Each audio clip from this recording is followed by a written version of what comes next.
बिस्मिल्लाहिर्रहमानिर्रहीम। आज नहीं आपको नहीं, ये एक दो हम सुनाए। एक बड़ी मज़े की गिनती सुनाने वाले हैं। और सबको तो पता है काउंटिंग इंग्लिश में ही होती है, वैसे उर्दू में तो कोई कोई जानता है। फ़हामा को पता है उर्दू में काउंटिंग कैसे सुनाते हैं। तो चलें भाई फ़हामा, शुरू हो जाए।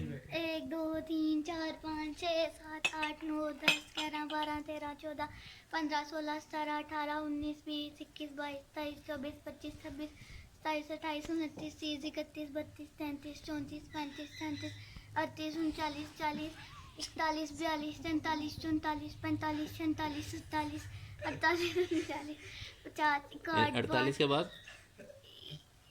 39 हाँ ठीक है, 40 सही बात है, ठीक है। 41 42 43 44 45 47 48 39 60 61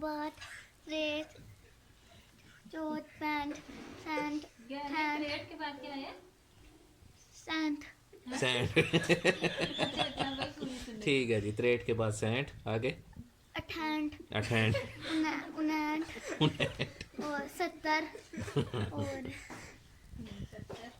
91 92 55 सही बात है। और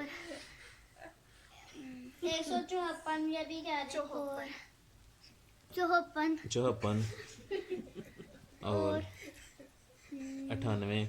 98 99 100 हाँ, ये जो है ना सही तरीका। तो किससे सीखा है आपने? स्कूल का क्या नाम था आपका? Chocolate chocolate model high school. सही है, चॉकलेटें ही खाते होंगे वहाँ पे सब, फिर सही है ना।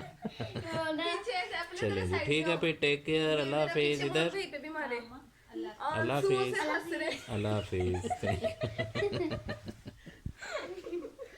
अब उसकी भी है ना।